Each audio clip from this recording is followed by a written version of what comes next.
पिछले 1.5 साल से कोरोना की एक के बाद एक आ रही लहरों से पूरा देश मुकाबला कर रहा है।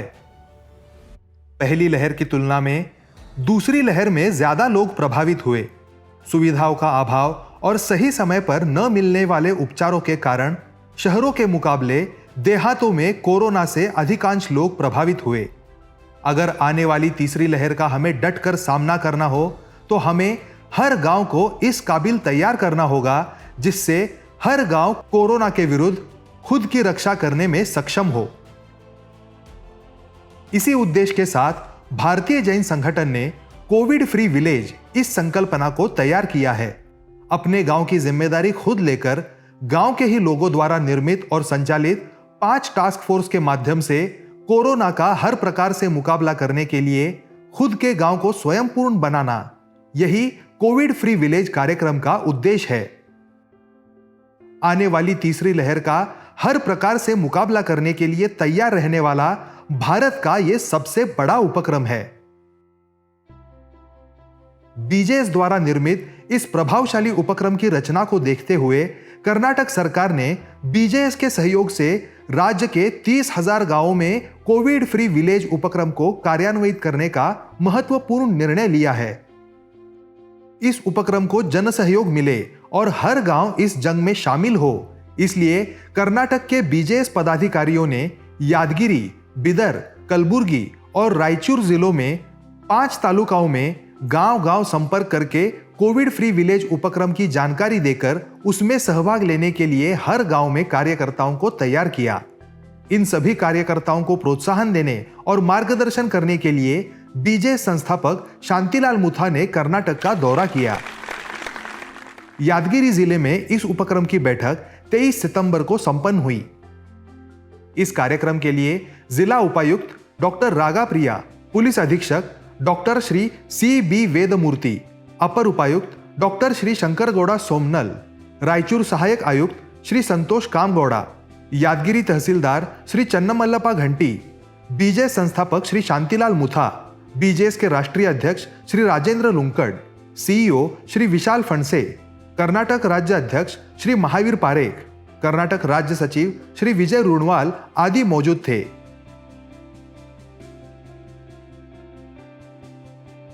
कार्यक्रम में उपस्थित मान्यवरों ने अपने भाव कुछ इस प्रकार रखे।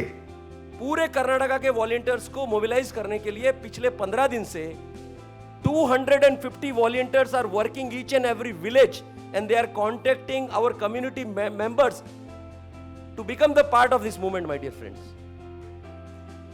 And I would like to say that each and every village is very proactively wanted to become the part of this program, my dear.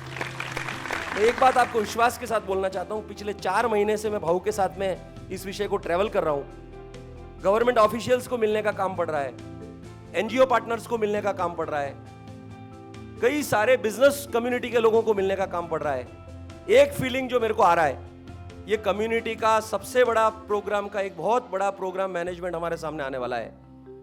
और यदि सब कुछ अच्छा रहा प्रभु के आशीर्वाद से तो हम कोविड को तो हराएंगे ही साथियों, कोविड से तो हम लड़ेंगे ही, लेकिन इसके माध्यम से, जैन समाज के माध्यम से इस देश निर्माण की बहुत बड़ी भूमिका इस कोविड फ्री विलेज के माध्यम से निकल कर आने वाली है। मेरा यह मानना है कि अगर आदमी को सही डायरेक्शन मिला, सही जानकारी मिली तो आदमी मोटिवेट होता है। लोगों की मानसिकता बदलना, बिहेवियरल चेंज करना और सिस्टम को लोगों ने सपोर्ट करना चाहिए, ऐसा मैकेनिज्म क्रिएट करना is a Covid free village model का आत्मा है। तो हम अगर तीसरी लहर नहीं आनी चाहिए ऐसी हम भगवान को प्रार्थना करते हैं। हमारी सारी मेहनत जो हम आज कर रहे हैं वो पानी में गई तो हम सबसे ज्यादा खुशी अपने आप को मानेंगे।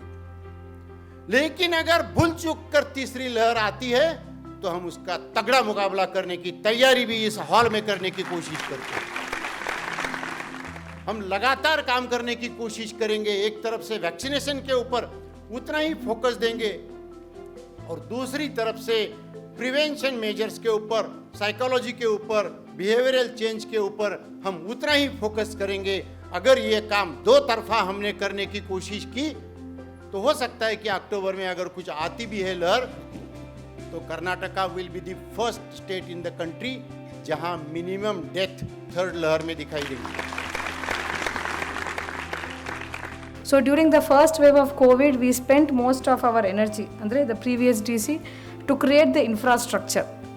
But as we all know, the impact of the second wave of COVID was much harsher.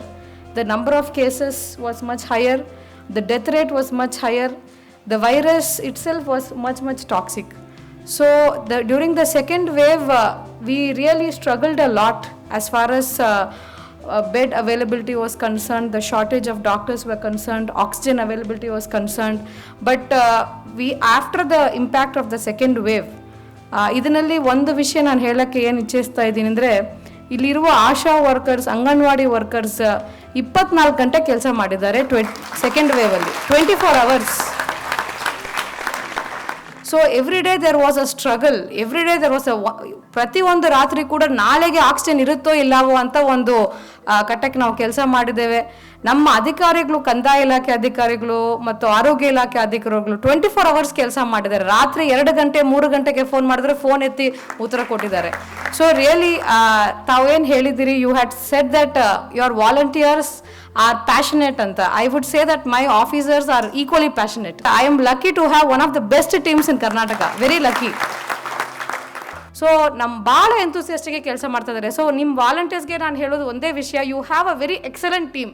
But ನೀವೆಲ್ಲ ಸುಫಲಂ ಪ್ರಾಜೆಕ್ಟಲ್ಲಿ ತುಂಬ ಚೆನ್ನಾಗಿ ಕೆಲಸ ಮಾಡಿದ್ದೀರಿ, ಕೆರೆ ಅಭಿವೃದ್ಧಿ ಪಡಿಸಿದ್ದೀರಿ, ನಮ್ಮ ಜಿಲ್ಲೆಗೆ ಒಂದು ಅವಾರ್ಡ್ ನಮಗೆ ಸ್ಕಾಚ್ ಫೌಂಡೇಶನ್ದ ಸಿಕ್ಕಿದೆ. So you already have a lot of experience in community mobilization li tamಗೆಲ್ಲ ಸಾಕಷ್ಟು ಎಕ್ಸ್ಪೀರಿಯನ್ಸ್ ಇದೆ. So I would thank BGS for coming forward.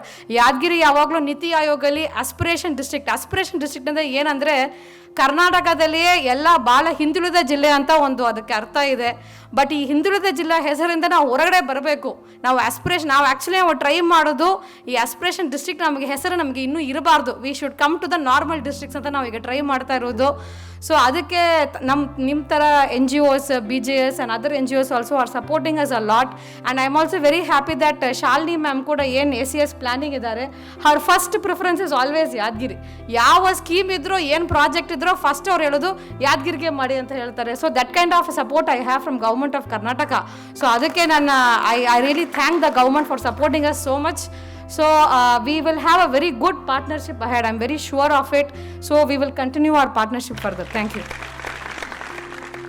We are also equally supporting all the NGOs ಅಂತ ಹೇಳ್ತೀವಿ. ಈಗಿನ ಹಿಂದಿನ ಎಲ್ಲ ಏನು ವಾಟರ್ ಇದು ಡಿಸಿಲ್ಟೇಷನ್ ಆಗಿರ್ಬೋದು, ವಾಟರ್ ಪ್ರೋಗ್ರಾಮ್ಸ್ ಆಗಿರ್ಬೋದು, ಅದು ಭಾಳಷ್ಟು ಸಪೋರ್ಟ್ ಸಿಕ್ಕಿದೆ ನಮಗೆ BGS ಇಂದ. ಅದನ್ನು ಕಂಟಿನ್ಯೂ ಮಾಡ್ತಾ ಅದ್ರ ಜೊತೆಗೆ ಇದನ್ನು ನಮಗೆ ಕೋವಿಡ್ ಫ್ರೀ ವಿಲೇಜಸ್ಗೆ ಹೆಚ್ಚಿನ ಸಪೋರ್ಟನ್ನು ತಮ್ಮಿಂದ ಅಪೇಕ್ಷೆ ಮಾಡ್ತೀವಿ. ಅದಕ್ಕೆ 100% ಒಂದು ನಮ್ಮದೇನು ಸಪೋರ್ಟ್ ಬೇಕಾಗುತ್ತೆ ಅಡ್ಮಿನಿಸ್ಟ್ರೇಷನ್ ಕಡೆಯಿಂದ ಮಾನ್ಯ ನಮ್ಮ ಜಿಲ್ಲಾಧಿಕಾರಿಗಳ ಪರವಾಗಿ ತಮಗೆ ಇದನ್ನು ಕಮ್ಯುನಿಕೇಟ್ ಮಾಡಲಿಕ್ಕೆ ಇಷ್ಟಪಡ್ತೀನಿ. 100% ವೈರ್ ವಿತ್ ಯು ಸರ್. ನಿಮ್ಮ ಸಪೋರ್ಟಿಂದ ನಾವು 100% ರಾಯಚೂರನ್ನು ಕೂಡ ಕೋವಿಡ್ ಫ್ರೀ ಮತ್ತು ಈ ಆಸ್ಪಿರೇಷನಲ್ ಡಿಸ್ಟ್ರಿಕ್ಟ್ ಹೊರಗಡೆ ಬಂದು ಡೆವಲಪ್ಡ್ ಡಿಸ್ಟ್ರಿಕ್ಟ್ ಆಗಿ ಮಾಡಲಿಕ್ಕೆ ನಿಮ್ಮ ಎಲ್ಲ ಸಪೋರ್ಟನ್ನು ನಾವು ಎಕ್ಸ್ಪೆಕ್ಟ್ ಮಾಡ್ತೀವಿ. ನಾವು ಅಷ್ಟೇ ಈಕ್ವಲಿ ಸಪೋರ್ಟ್ ಮಾಡ್ತೀವಿ ಅಂತ ಹೇಳಿ ನನ್ನ ಮಾತನ್ನು ಮುಗಿಸ್ತೀನಿ. ಧನ್ಯವಾದಗಳು ಸರ್. ನಮ್ಮ BGS ಬರೀ ಜೈನ್ ಸಮಾಜ ಅಲ್ಲ, ಜೈನ್ಸ್ ಆಫ್ ಫಾರ್ ಇಂಡಿಯಾ. ಇವತ್ತು ನಮ್ಮ NSS ಇದೆ, ಇವತ್ತು ಎಲ್ಲ ಕಾಲೇಜ್ ಸ್ಟೂಡೆಂಟ್ಸ್ ಇದೆ, ಎಲ್ಲ ಗೌರ್ಮೆಂಟ್ ಆಫೀಷಿಯಲ್ಸ್ ಇದ್ದಾರೆ. Are the professors who are there are joining it. Are ನೀವು ಅಂಗನವಾಡಿ ಅವರು ಜಾಯ್ನ್ ಮಾಡ್ತಾರೆ. ನೀವು ಯಾವ ಧರ್ಮದಿಂದ ಇಲ್ಲ. We are all Indians and working for Indians. That is what we look at. ಇದು ಏನು ಸಮಾಜದಿಲ್ಲ, ಯಾವುದಿಲ್ಲ, ನಮ್ಮ ಮೂಮೆಂಟ್ ಇದೆ, ಅದು ಮಾಡಲೇಬೇಕು. इस उपक्रम में शामिल होने के लिए BGS के कार्यकर्ताओं ने बड़ी संख्या में उपस्थिति दर्शाई. साथ ही प्रशासकीय पदाधिकारी, आशा वर्कर भी बड़ी संख्या में उपस्थित थे. कोरोना से अपने जिले को बचाने का निर्धार करते हुए सभी पदाधिकारी, स्वयंसेवकों ने कोविड फ्री विलेज परियोजना को सफलतापूर्वक लागू करने की शपथ ग्रहण की. ಇದಕ್ಕಾಗಿ ಹಳ್ಳಿಯ ಜನರು, ಜನಪ್ರತಿನಿಧಿಗಳು, ಪ್ರತಿನಿಧಿಗಳು, ಆಡಳಿತ ಅಧಿಕಾರಿಗಳು, NSA ವಿದ್ಯಾರ್ಥಿಗಳು ಮತ್ತು ಸ್ವಯಂ ಸೇವಕರಾದ ಸಂಸ್ಥೆಗಳು ಸಹಕಾರವನ್ನು ಪಡೆಯುತ್ತೇನೆ ಎಂದು ಪ್ರಮಾಣ ವಚನ ಸ್ವೀಕರಿಸುತ್ತೇನೆ. कार्यक्रम को मिले अभूतपूर्व प्रतिसाद, कार्यकर्ताओं का उत्साह देखकर कर्नाटक का हर जिला, हर गांव अब कोविड मुक्त बनकर रहेगा, इस बारे में कोई आशंका नहीं.